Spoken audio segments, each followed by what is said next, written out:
Halo semuanya, di sesi kali ini kita akan membongkar 5 jenis tulisan yang sebenarnya jadi fondasi dari semua komunikasi yang efektif. Yuk kita mulai isi kotak peralatan menulis kita. Pernah nggak sih Anda baca tulisan yang rasanya biasa aja? Tapi ada juga tulisan yang benar-benar bisa mengubah cara kita berpikir. Nah, apa bedanya? Jawabannya ada di alat yang dipakai sama si penulis. Dan hari ini kita akan bedah tuntas alat-alat itu. Oke, ini dia peta perjalanan kita hari ini. Kita mulai dari 5 perangkat dasarnya, terus kita kulik satu persatu. Narasi, deskripsi, eksposisi, sampai duet maut, argumentasi, dan persuasi. Dan di akhir kita bakal lihat gimana cara mencampur semuanya jadi satu tulisan yang dahsyat. Oke, mari kita mulai. Anggap aja kelima jenis tulisan ini tuh bukan aturan kaku yang harus dihafal mati. Sama sekali bukan. Coba bayangkan ini sebagai 5 alat utama di dalam kotak perkakas Anda. Ada palu, ada gergaji, ada obeng, masing-masing punya fungsi dan kekuatannya sendiri. Jadi, intinya itu bukan cuma tahu nama alatnya, tapi benar-benar paham kapan harus pakai gergaji dan kapan harus pakai palu. Ngerti kapan dan gimana cara pakainya, itulah kunci buat bikin tulisan yang benar-benar kena dan mencapai tujuannya. Alat pertama kita, narasi. Gampangnya, ini adalah alat yang kita pakai kalau kita mau ngajak pembaca buat ikut dalam sebuah perjalanan. Kita tuntun mereka dari titik A ke titik B, dari awal sampai akhir cerita. Nah, komponen utamanya ya 3 itu. Ada tokoh, ada latar atau setting, dan yang paling penting, ada alur cerita yang jelas. Tujuannya apa? Supaya pembaca bisa masuk ke dalam cerita, merasa terhubung secara emosional. Contohnya banyak banget, ada di novel, autobiografi, atau bahkan sekedar cerita pengalaman pribadi Anda yang inspiratif. Oke, lanjut ke alat berikutnya. Kalau narasi, tadi tugasnya membangun perjalanan. Nah, deskripsi ini tugasnya membangun dunia di sekitar perjalanan itu. Inilah alat yang bikin cerita kita jadi terasa nyata, seolah-olah bisa disentuh. Tujuannya cuma satu, bikin pembaca ngerasa mereka benar-benar ada di sana. Jadi bukan cuma ngasih tahu apa yang dilihat, tapi juga apa yang didengar, dicium, disentuh, dan dirasakan. Deskripsi itu jembatan ajaib antara kata-kata di kertas dan imajinasi di kepala pembaca. Nah, ini contoh yang pas banget. Coba perhatikan, kalimat ini tuh nggak cuma bilang, pantainya indah.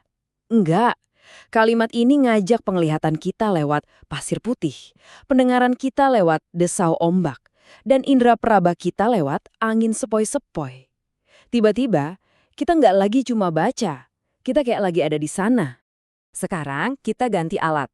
Kalau tadi kita mainin emosi dan imajinasi, sekarang kita beralih ke alat yang jadi tulang punggungnya tulisan informatif.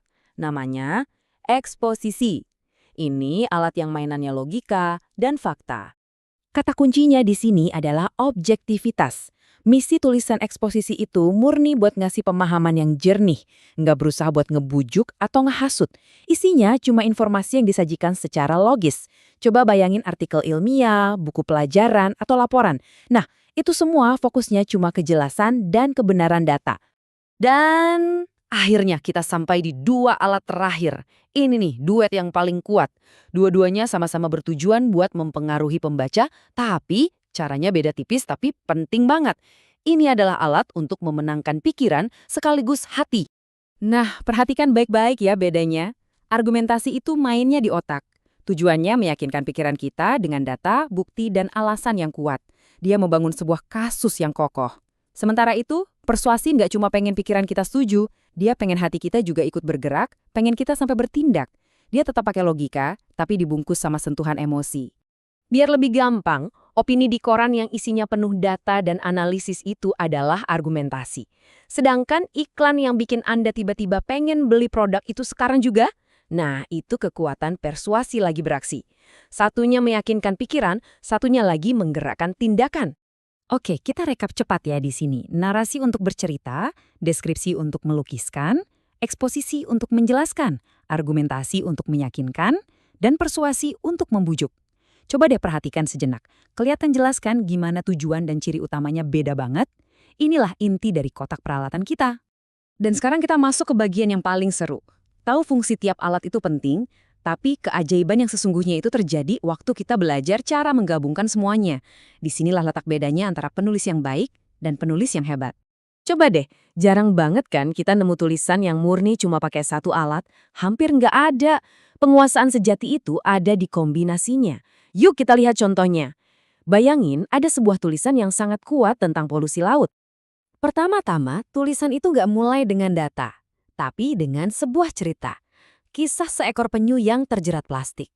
Ini narasi tujuannya buat mancing emosi kita, biar kita langsung peduli.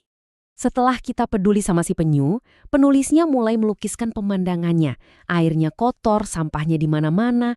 Cerita tadi jadi terasa nyata dan mengerikan di kepala kita. Nah, ini kekuatan deskripsi. Setelah emosi kita terlibat, sekarang waktunya logika masuk. Penulisnya menyajikan fakta. Berapa ton plastik yang dibuang ke laut tiap tahunnya?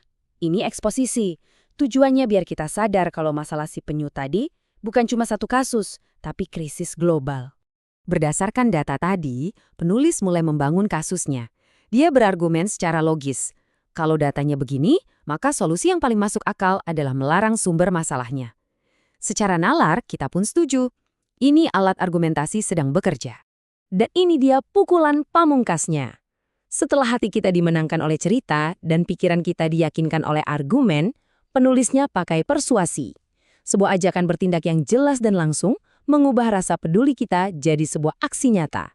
Luar biasa kan kekuatan kombinasi ini?